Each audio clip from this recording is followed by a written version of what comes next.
Lembro-me da primeira vez que o vi. Eduardo Valente. Ele entrou na sala principal como se tivesse acabado de receber o mundo numa bandeja de prata. Terno preto sob medida, Rolex reluzente, confiança transbordando de cada centímetro do seu corpo, de 1,80 m, e nenhuma ideia do que realmente fazíamos. Me chame de Eduardo, disse ele, com um sorriso que não alcançava seus olhos. Gosto de coisas enxutas, rápidas e eficientes. Vamos fazer grandes coisas a partir de agora.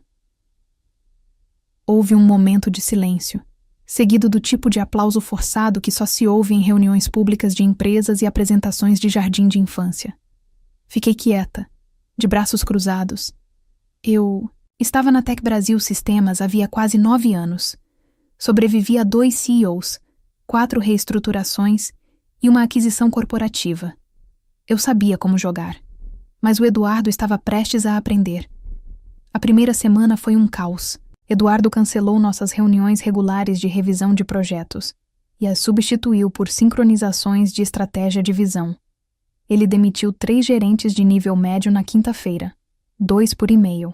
Então, começou a fazer alterações em nosso principal produto de software, apesar de não entender a arquitetura do sistema. A propósito, eu o desenvolvi há 6 anos, depois que uma aquisição fracassada quase nos afundou. Projetei uma nova infraestrutura de back-end, simplificada, segura e escalável. E não apenas a projetei, patenteei o sistema em meu nome. Uma medida de proteção incentivada pelo CEO anterior que disse: Lívia, se você sair, imploraremos para que volte. Estava enterrado no meu contrato de trabalho. Só mais uma cláusula que a maioria dos executivos nunca se dá ao trabalho: de ler. Mas Eduardo não tinha lido nada. Na segunda semana, ele começou a me chamar de líder técnica em vez do meu cargo real, diretora de arquitetura de sistemas. Um pequeno insulto, mas revelador. Ele evitava contato visual nas reuniões. Me interrompia no meio da frase e elogiava a equipe júnior por ideias que eu já havia apresentado. O clássico jogo de poder: rebaixar, desacreditar, descartar. Mantive a calma. Sempre mantenho. Mas comecei a documentar tudo. Aí chegou a manhã de sexta-feira. Eduardo entrou no meu escritório. Encostou-se no batente da porta como se estivesse estrelando um drama corporativo ruim e disse: Lívia, podemos conversar? Apontei para a cadeira à minha frente. Ele não se sentou. Vou ser direto, disse ele, no tom que os homens usam quando acham que a honestidade é um favor. Você está aqui há muito tempo. Talvez tempo demais. As coisas estão mudando. E precisamos de pessoas que se movam em um ritmo diferente. Levantei uma sobrancelha. Quer dizer, vou te demitir imediatamente. Decidimos que sua posição é redundante. Você receberá uma indenização. É claro que o RH tem a papelada. Foi tão ensaiado, tão presunçoso que quase ri. Em vez disso, recostei-me na cadeira e olhei para ele. Olhei de verdade. Ele não fazia ideia. Não fazia ideia do que eu possuía. Não fazia ideia do que significava aquela única linha no meu contrato. Não fazia ideia de que sem mim, sem o meu consentimento explícito por escrito, a empresa não poderia legalmente continuar usando o sistema que comandava 82% das suas operações. Mas eu não disse nada disso. Apenas sorri. Um sorriso calmo, educado e deliberado. Entendido, eu disse, levantando-me para apertar sua mão. Ele não a apertou. Apenas assentiu e se virou, como se já tivesse terminado comigo. Ao sair, lançou um último comentário, por cima do ombro. Não vou gastar um centavo com uma funcionária incompetente que atingiu o auge há 5 anos. Meu sorriso não vacilou. Boa sorte, Eduardo. Ele parou na porta, provavelmente confuso com a minha calma. Então, ele foi embora. Arrumei minhas coisas devagar, metodicamente. Alguns itens pessoais, uma planta que, de alguma forma, mantive viva por 5 anos, um pendrive sem nada além de fotos da última equipe fora do local. Enquanto eu caminhava pelo escritório aberto, algumas cabeças se viraram. Algumas pessoas desviaram o olhar, envergonhadas. Outras me deram pequenos acenos de condolência. Ninguém disse nada. É assim que o medo se espalha em lugares como este, silenciosamente. Quando cheguei ao meu carro, minhas mãos tremiam. Não de tristeza, mas de adrenalina. Eu não estava com raiva. Ainda não. Eu estava curiosa. Quanto tempo levaria para eles perceberem o que tinham feito? Eu sabia a resposta. Segunda-feira. O fim de semana passou como uma tempestade se formando lentamente, silenciosa, pesada e cheia de estática. Não contei a ninguém que tinha sido demitida, nem a minha irmã, que sempre dizia que eu trabalhava demais, nem a minha melhor amiga, que teria aparecido com vinho tinto e um plano de vingança de 5 pontos. E definitivamente nem ao meu ex-marido, que certa vez me chamou de intensa demais e casada com o trabalho. Eu precisava de silêncio, espaço, perspectiva. Na sexta-feira à noite, dei uma longa caminhada pela cidade, passando pelos cafés tranquilos e livrarias fechadas, deixando o ar frio da noite amortecer a dor da traição. Eu não estava de luto pelo emprego. Eu estava de luto pelo insulto, pela ignorância, pela ideia de que alguém que nunca havia escrito uma linha de código pudesse entrar, se livrar de anos de suor e sacrifício e dizer que eu era redundante. Na manhã de sábado, eu estava pronta para trabalhar. Peguei o contrato dos meus arquivos pessoais. Estava tudo lá, preto no branco. A patente listada em meu nome. A cláusula revisada e autenticada. Uma seção cuidadosamente redigida que me dava plenos direitos sobre o sistema arquitetônico que eu havia construído. A Tec Brasil tinha um contrato de licenciamento para seu uso, que exigia minha participação explícita para renovação, atualizações ou escalonamento. E esse contrato deveria ser renovado na segunda-feira. Dei uma risadinha. Não por ser engraçado, mas porque o timing era poético. Às 15h, enviei um e-mail para o jurídico da Tec Brasil, não da minha antiga conta corporativa, que já havia sido desativada, mas do meu endereço pessoal. O assunto era simples. Aviso de expiração do uso de propriedade intelectual. Atenção imediata necessária. Mantive a conversa objetiva, calma, sem drama. Apenas um lembrete de que, de acordo com nosso contrato de licenciamento, o direito da empresa de usar o sistema expiraria à meia-noite de domingo, a menos que fosse renegociado diretamente comigo, a detentora da patente. O não cumprimento constituiria uma violação da lei de propriedade intelectual, e o uso contínuo além desse prazo acarretaria consequências legais. Assinei formalmente e profissionalmente Lívia Moreira, inventora, vice-presidente de arquitetura, de back-end da Tec Brasil 2.3, patente número US9347901B. Enviei cópia para o conselho jurídico deles, para o nosso antigo CTO e, sim, para o Eduardo. Então fechei meu laptop e fui correr. 6 quilômetros por ruas laterais enevoadas, desviando de turistas e vendedores ambulantes, sentindo a tensão se esvair do meu corpo. No domingo à tarde, meu telefone começou a tocar. 2 chamadas perdidas de um número que eu não reconheci. Uma mensagem de voz do RH. Lívia, esperamos esclarecer algo sobre o seu acordo de rescisão. Outra do jurídico. Entre em contato conosco o mais breve possível para discutir os termos do seu acordo anterior com a empresa. E, finalmente, tarde da noite, um e-mail do próprio Eduardo. Assunto: mal-entendido urgente sobre contrato. Lívia, acredito que houve um mal-entendido.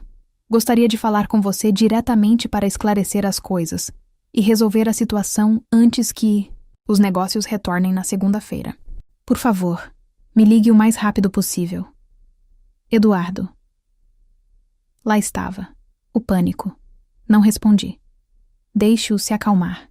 Que eles viessem trabalhar na segunda-feira de manhã e percebessem toda a infraestrutura da empresa, o sistema de agendamento, o CRM, as integrações de API, os relatórios automatizados e os portais de acesso ao cliente, dependiam de uma licença que eles não tinham mais.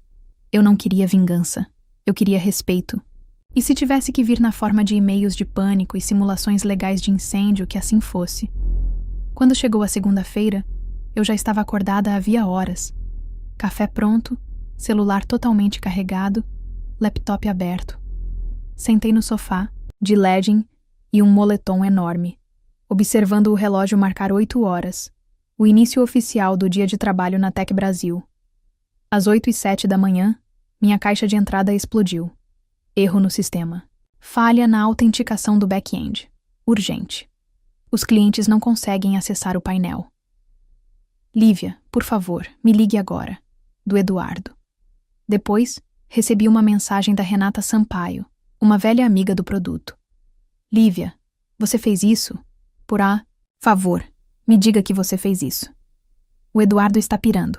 Sistemas inteiros fora do ar, reuniões canceladas, clientes ligando sem parar. O conselho foi informado. Sorri. Não por malícia, mas por clareza. Não se tratava de sabotagem. Era o que acontecia quando pessoas no poder presumiam competência sem provas e desprezavam valor sem compreendê-lo. Às 8h31, meu telefone tocou. Desta vez, eu atendi. Lívia. A voz de Eduardo ecoou pelo alto-falante. Uma calma forçada se sobrepôs ao pânico total. Precisamos conversar. Eu não fazia ideia da situação das patentes. Vamos levá-lo de volta ao escritório. Interrompi-o gentilmente. Estou feliz em conversar, Eduardo, mas não sobre um emprego. Estamos discutindo o licenciamento agora como parceiro externo. Silêncio. Lívia, disse ele novamente em voz mais baixa. Não vamos levar isso para o lado pessoal. Ah, respondi. Não é nada pessoal, é contratual. Então, desliguei. E assim, de repente, a verdadeira negociação começou. Entrei no prédio da Tech Brasil às 9h12 da manhã de segunda-feira. Não pela entrada dos funcionários, nos fundos, mas pelo saguão da frente. Meus saltos ecoavam pelo chão de mármore, firmes e deliberados. Um som desconhecido para mim, depois de anos entrando despercebida com uma caneca de viagem e uma bolsa para laptop. Não era uma devolução, foi uma reapresentação. A recepcionista piscou ao me ver. Senhorita Moreira, sorri. Tenho uma reunião com o jurídico. Ela assentiu rapidamente, claramente insegura do que estava acontecendo, e pegou o telefone. Sua mão tremia levemente enquanto discava. Eu podia sentir a energia na sala mudar. A maneira como as pessoas paravam no meio da conversa. Os olhares dos funcionários fingindo não olhar. Pegue o elevador para o 7º andar, ela disse. Eles estão esperando. Assim que entrei e as portas se fecharam, vi meu reflexo no painel espelhado, confiante, inabalável. Mas por baixo da superfície meu coração pulsava, não de medo, mas de foco. Passei o fim de semana me preparando para este momento, não apenas para defender meu trabalho, mas para definir meu valor. Quando entrei na sala de conferências do jurídico da Tech Brasil, o tom era cauteloso. O conselheiro-geral da empresa se levantou para me cumprimentar, seguido por 2 membros da equipe jurídica interna e um consultor sênior que eu reconheci de uma fusão antiga. Eduardo não estava lá. Sentei-me na outra ponta da mesa. Deixe-os vir até mim. Lívia, começou o conselheiro-geral, com a voz suave, mas cortante. Agradecemos a sua presença. Queremos nos adiantar e resolver as coisas amigavelmente. Claro, respondi. Sou totalmente a favor de resoluções claras. Presumo que você tenha revisado o contrato de licenciamento. Ele assentiu. Revisamos sim. Suas alegações são válidas. A patente do sistema está registrada em seu nome e, de acordo com o contrato, o uso contínuo sem o seu consentimento constitui uma violação. E a data de renovação expirou à meia-noite, conforme indicado. Houve uma pausa. Então ele se inclinou para a frente. Gostaríamos de propor uma extensão retroativa do licenciamento por 1 ano. Mesmos termos, acesso operacional total. Sorri. Isso não vai funcionar para mim. Um murmúrio percorreu a sala. O consultor rabiscou algo em um caderno. Não estou aqui para voltar aos mesmos termos. Continuei calmamente. Estou aqui para renegociar de forma justa. Vocês estão passando por um período de inatividade, certo? Eles hesitaram. Disseram-me que isso está afetando todas as plataformas de atendimento ao cliente, relatórios internos e acesso de desenvolvedores.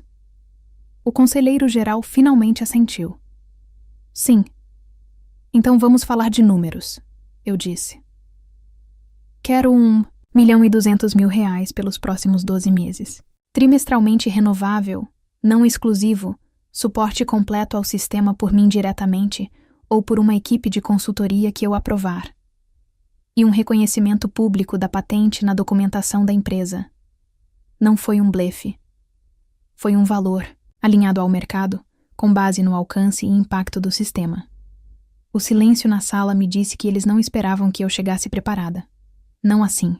Uma das associadas jurídicas pigarreou. É um aumento significativo. É reflexo de valor. Interrompi. Algo que esta empresa esqueceu de como mensurar. O conselheiro-geral recostou-se na cadeira. Precisamos levar isso ao conselho. Vou esperar. Eu disse simplesmente. Mas, só para você saber, cada hora de atraso afeta a confiança do cliente, sua reputação, a trajetória das suas ações. Eu recomendaria agir rápido. Eles não discutiram. Às 10h03, enquanto eu esperava do lado de fora da sala de conferências com uma garrafa d'água e meu celular no silencioso, avistei Eduardo andando de um lado para o outro no corredor, logo atrás do vidro. Ele ainda não tinha me visto.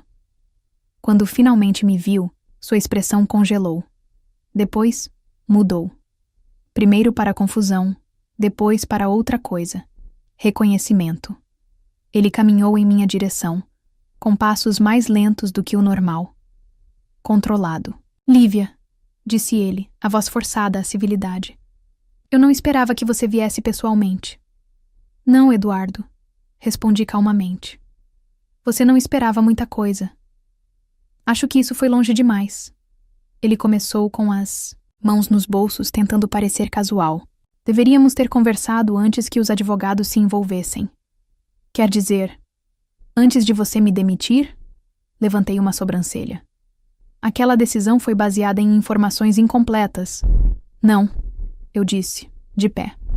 Aquela decisão foi baseada no ego. E agora você está lidando com as consequências. Ele abriu a boca novamente, mas eu não lhe dei chance. Não estou brava, Eduardo. Simplesmente cansei de ser subestimada.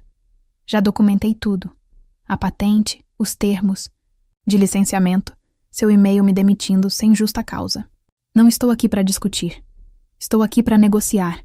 Se quiser salvar este acordo, e talvez o seu emprego, deixe o jurídico fazer o trabalho deles. Seu maxilar ficou tenso. Passei por ele e voltei para a sala de reuniões. Ah, e... Eduardo, eu disse virando-me. Boa sorte. Aquela palavra de novo. Sorte. Algo de que eu nunca precisei. Ao meio-dia, a sala de conferências estava cheia novamente. Só que desta vez, a energia era diferente. Mais unida, mais intensa. O conselho não havia aderido, mas eu podia sentir a presença deles pairando por trás de cada palavra dita pela equipe jurídica. Os riscos haviam mudado. O que antes era uma falha de comunicação, agora era uma crise jurídica com consequências, operacionais e implicações para os acionistas. Não hesitei. O conselheiro-geral estava sentado bem à minha frente. Parecia menos polido do que antes. Gravata afrouxada, maxilar cerrado. Revisamos sua proposta, começou ele ponderado. E embora achemos os termos agressivos, precisos, corrigi. Ele fez uma pausa e assentiu. Precisos. Estamos preparados para aceitar a taxa de licenciamento com uma ressalva. Contrato semestral, renovável trimestralmente, como você sugeriu. Reconhecimento público. Preferimos expressar como colaboração técnica, em vez de crédito de patente. Integral. Inclinei-me para a frente. Não. Suas sobrancelhas se ergueram. Com licença? Quero que isso seja declarado clara e publicamente. Sistema projetado e patenteado por Lívia Moreira. Sem rodeios, sem linguagem rebuscada. A empresa trabalhou com a minha arquitetura por 6 anos, e todos vocês se beneficiaram com isso. Não vou embora sem nome para que Eduardo possa salvar a cara. A sala ficou em silêncio. A funcionária à esquerda olhou para suas anotações, mas não disse nada. O consultor rabiscou algo novamente. O conselheiro-geral ajustou os óculos. Levaremos isso ao conselho. Façam isso. Levantei-me e peguei minha pasta. E já que estamos falando nisso, recomendo transparência. A SEC não aceita conflitos de licenciamento não reportados que afetam a funcionalidade do sistema. Isso caiu como um martelo, porque esse é o jogo que ninguém gosta de admitir em público. Como uma única falha de sistema, especialmente devido ao uso indevido de propriedade intelectual, pode abalar a confiança dos investidores, desencadear auditorias ou, pior, levar a ameaças de fechamento de capital. Eu conhecia o manual deles melhor do que eles pensavam. E agora, eu tinha o meu.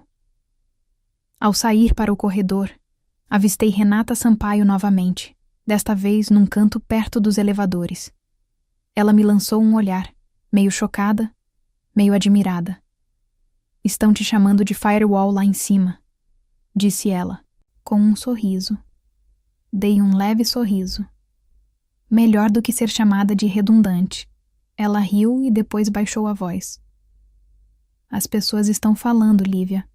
Eduardo está em modo de falatório total, dizendo à diretoria que foi tudo um mal-entendido, alegando que você nunca divulgou a validade da licença.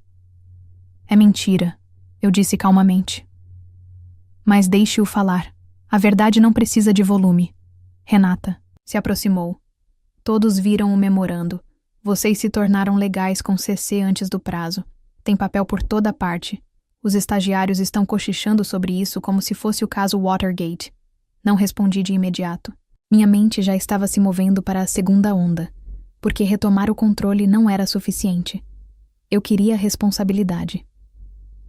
Na manhã seguinte, enviei um e-mail de acompanhamento, não para o jurídico da Tech Brasil, nem para o Eduardo, mas diretamente para o presidente do conselho, usando o endereço que eu havia guardado discretamente de uma antiga iniciativa em que colaboramos anos atrás. O assunto era curto. Sobre licenciamento do sistema, declaração pública e conduta da liderança. Fui respeitosa, concisa e objetiva. Descrevi o escopo da patente e sua necessidade operacional, o cronograma de rescisão e conflito de licenciamento, a decisão de Eduardo de demitir um arquiteto de sistemas-chave sem revisar as obrigações internas de propriedade intelectual e a falsa narrativa que ele agora estava divulgando. Concluí com uma pergunta simples. Se é assim que ele lida com recursos internos, como você espera que ele gerencie parceiros, fornecedores ou reguladores externos? Naquela tarde, a resposta não veio do presidente, mas de um representante sênior do conselho. Lívia, agradecemos sua clareza e profissionalismo. Saiba que levamos isso a sério. Analisaremos o assunto internamente com toda a documentação que você forneceu. Enquanto isso, apoiamos o acordo de licenciamento e esperamos que ele seja finalizado em até 48 horas, de acordo com os termos que você propôs. Lamentamos que a liderança da empresa não tenha reconhecido sua contribuição antes. Olhei para a mensagem por um instante e depois me recostei na cadeira. Não era um pedido público de desculpas, mas era uma mudança, não apenas na narrativa, mas também na dinâmica de poder. Mais tarde naquela noite, recebi outra mensagem da Renata. Lívia, o Eduardo está pirando. A reunião do conselho será amanhã cedo. O assistente dele disse que ele estava cobrando favores, tentando controlar a história. Respondi devagar. Deixa ele tentar. Eu tenho a verdade. E um rastro de papel maior que o currículo dele. O dia seguinte seria mais do que um acordo de licença. Seria um acerto de contas. O conselho se reuniu pontualmente às 9 horas da manhã de quarta-feira. Às 9h23, eu já estava conectada. Não pelo Eduardo, nem pelo jurídico, mas pelo próprio presidente do conselho. O e-mail foi breve, mas o tom foi claro. Junte-se a nós para uma sessão fechada às 11 horas. Sua opinião será valiosa para a discussão em andamento. Essa palavra de novo. Valiosa. 2 semanas atrás, eu era incompetente. Agora, eu era valiosa. A ironia teria sido engraçada se não fosse tão reveladora. Às 10h55, Entrei na sala da diretoria executiva no último andar do edifício da Tec Brasil. Uma sala onde eu só havia entrado uma vez, anos atrás, ao apresentar um roteiro de atualização do sistema para o CEO anterior. Naquela época, fiquei parada num canto, sem ser notada. Hoje, fui direto para a cadeira reservada para mim. Sem hesitar. Eduardo já estava sentado do outro lado, braços cruzados, o telefone virado para baixo sobre a mesa, como um acessório que ele não podia tocar. Sua gravata estava impecável, seu sorriso ensaiado, mas a preocupação em seus olhos não era fingida. O presidente do conselho abriu a sessão com formalidades e se virou para mim. Lívia, obrigado por participar. Revisamos os termos de licenciamento e sua documentação. Gostaríamos de ouvir sua perspectiva brevemente antes de deliberarmos. Concordei. Claro. Levantei-me, desdobrei minhas anotações, mas não as li. Em vez disso, olhei cada membro do conselho nos olhos e disse: liderança não é sobre controle. É sobre clareza, sobre conhecer os sistemas que impulsionam sua empresa, técnicos ou humanos. Quando um novo executivo entra em um sistema que não entende, ele tem duas opções: ouvir ou intimidar. Eduardo escolheu a segunda opção. Eduardo se remexeu na cadeira, mas não interrompeu. Ele me chamou de incompetente, me demitiu sem uma avaliação e ignorou as implicações legais da infraestrutura da qual dependia para manter a empresa funcionando. Pior ainda, ele só começou a ouvir depois de uma falha, depois que os servidores caíram e os clientes começaram a ligar. Deixei isso para lá. Tudo o que fiz, cada sistema que construí, foi projetado para proteger esta empresa. Mas nenhum sistema pode proteger você da arrogância. E se o seu CEO não entende a arquitetura das suas operações ou o valor das pessoas por trás delas, você não está apenas em risco legal, mas também fundamental. Silêncio. Então, um membro do conselho se inclinou para a frente. O que você faria se estivesse no lugar dele? Sorri levemente. Eu não estaria no lugar dele. Estaria ao lado de alguém que entende de produto, cultura e questões jurídicas. Eu construiria um modelo de liderança que valoriza a colaboração em detrimento do controle. E eu não esperaria por um processo judicial para começar a respeitar as pessoas que mantêm este lugar de pé. Houve uma pausa. Então, o presidente pigarreou. Obrigado, Lívia. Você pode esperar lá fora enquanto deliberamos. Levantei-me. Acenei para cada um deles e saí da sala. 10 minutos depois, ouvi vozes alteradas através da parede. Não as minhas, as do Eduardo.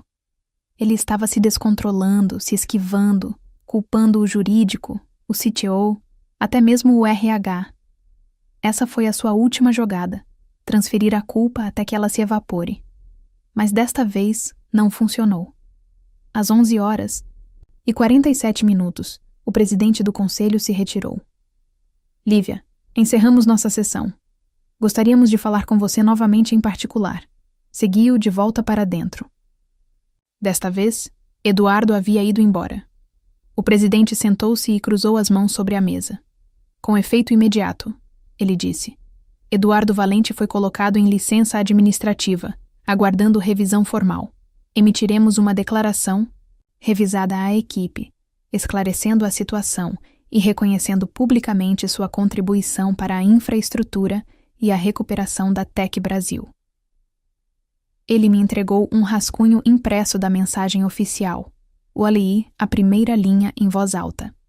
Reconhecemos a liderança, a inovação e a propriedade intelectual de Lívia Moreira como vitais para o sucesso da Tec Brasil. Isso me atingiu mais do que eu esperava. Não porque eu precisasse do reconhecimento, mas porque eu sabia quantas mulheres na tecnologia nunca o obtiveram. Como você gostaria de prosseguir? Perguntou o presidente. Já concordei com o licenciamento, eu disse.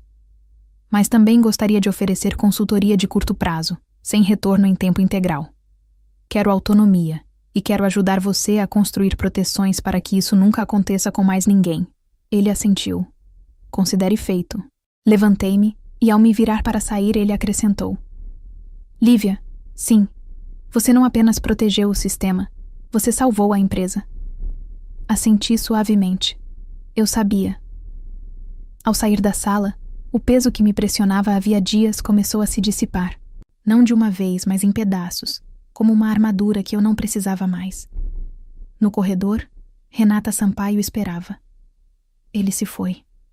Ela sussurrou. Eu sorri. Ela ficou em suspenso por um instante. E você? Olhei para o corredor, em direção às paredes de vidro do andar em que eu costumava trabalhar. Estou apenas começando. O anúncio interno foi ao ar às 2h03 da tarde de uma sexta-feira. Com efeito imediato, Eduardo Valente foi colocado em licença administrativa, enquanto aguarda uma investigação completa sobre as decisões recentes da administração, incluindo procedimentos de rescisão e supervisão contratual. A Tec Brasil Sistemas também reconhece formalmente Lívia Moreira como a arquiteta da nossa infraestrutura principal. Seus termos de patente e licenciamento agora fazem parte do nosso acordo operacional oficial. Somos gratos por sua parceria e liderança contínuas durante esta transição. A mensagem era simples, mas dentro da empresa caiu como um raio. Quando saí do prédio naquele dia, o silêncio nos corredores se transformou em sorrisos cautelosos, acenos rápidos e murmúrios de parabéns, de pessoas que não me olhavam nos olhos havia semanas. Não era uma justificativa que eu buscava. Era reconhecimento. E mais do que isso, uma mudança. Na segunda-feira seguinte, encontrei-me novamente com o jurídico da Tec Brasil. Desta vez, não como um ponto de crise, mas para propor uma nova estrutura. Um sistema que salvaguardasse as inovações internas e protegesse os funcionários de práticas inadequadas da liderança. Incluía revisões automáticas de contratos de propriedade intelectual durante transições de liderança, denúncias anônimas de irregularidades diretamente vinculadas à supervisão do conselho e um programa de mentoria para engenheiros, juniores com foco em propriedade, crédito e definição de limites. Eu não queria simplesmente sair com uma vitória. Eu queria deixar algo para trás. Em uma semana, o contrato de consultoria foi finalizado. Eu ficaria por 90 dias, ajudando a estabilizar o sistema após o pânico e preparando o próximo arquiteto-chefe para assumir. Meus termos, meu ritmo, as pessoas ainda me perguntavam se eu voltaria em tempo integral. A resposta era sempre não, porque, embora eu amasse o trabalho, a empresa havia mudado. E eu também. Certa tarde, 2 semanas depois de assumir o cargo, eu estava do lado de fora, do prédio após uma longa reunião, e notei um grupo de estagiários passando. Uma delas, uma jovem de óculos grossos e um sorriso nervoso, parou ao me ver. Você é Lívia Moreira? Ela perguntou. Assenti, e seu rosto se iluminou. Só queria agradecer. O que você fez é meio lendário. Falamos sobre isso o tempo todo nos canais do Slack. Você tornou aceitável que as pessoas se manifestassem. Eu sorri sinceramente. Então continue se manifestando, eu disse. Não espere permissão. Ela assentiu e correu para alcançar o grupo, o que me deixou com uma sensação estranha. Não exatamente orgulho. Algo mais profundo. Legado. Naquele fim de semana, finalmente me permiti respirar. Peguei um trem para fora da cidade, desliguei o celular e observei o mundo passar pela janela. Pela primeira vez em meses, minha mente não estava pensando em estratégias ou planos de contingência. Apenas em silêncio. Paz. Naquela noite, escrevi no meu diário pela primeira vez, desde que tudo isso começou. Uma frase se destacou. Eu nunca pedi poder. Eu pedi reconhecimento. E quando eles não puderam me dar isso, criei minha própria mesa em vez de implorar por um lugar na deles. Nas semanas seguintes, as notícias começaram a vazar. A saída de Eduardo tornou-se permanente. A linguagem oficial citava diferenças irreconciliáveis de liderança. Houve rumores sobre outras reclamações, outras demissões que foram varridas para debaixo do tapete antes da minha. A cultura da empresa começou a mudar lenta, mas visivelmente. As entrevistas de desligamento estavam sendo reestruturadas. O treinamento interno agora incluía conscientização sobre propriedade intelectual e, pela primeira vez, a atribuição de créditos foi incorporada aos marcos da engenharia. Alguns executivos tentaram reescrever a história. Lívia sempre fez parte da equipe, disse um deles em um painel. Sempre valorizamos sua expertise. Eu não os corrigi. Não precisava. As pessoas importantes sabiam a verdade. O código também. A arquitetura que eu construí ainda se sustentava, e meu nome finalmente estava onde merecia. No sistema, nos créditos e na história. Meses depois, recebi uma carta escrita à mão do presidente do conselho. Lívia, você mudou a forma como pensamos sobre liderança, não lutando, mas permanecendo firme. Obrigada por nos mostrar como é a verdadeira autoridade. David, guardei-a na mesma gaveta onde guardava meus papéis de rescisão. Um lembrete de onde comecei e onde me recusei a terminar. Hoje, lidero minha própria empresa de consultoria. Trabalho com empresas que buscam mais do que uma liderança chamativa. Elas buscam sistemas sustentáveis e pessoas empoderadas. Escolho meus clientes com cuidado. Estabeleço meus próprios limites. E nunca assino nada sem ler as letras miúdas. Porque, no fim das contas, esta história não era sobre vingança. Era sobre valor, visibilidade e a força silenciosa e constante de alguém que se recusou a desaparecer quando o sistema tentou apagá-la. Então, para qualquer pessoa que já tenha sido subestimada, deixada de lado ou rotulada como difícil por simplesmente saber seu valor, aqui vai meu conselho. Você não precisa gritar para causar impacto. Você só precisa saber quem você é. E nunca entregue esse poder a alguém que não o reconheça. Por quê? Quando te demitem achando que te silenciaram. Na verdade, tudo o que fizeram foi acender o fósforo. Agora me diz. Você já se perguntou o que aconteceria se uma empresa dependesse totalmente de alguém que desprezou?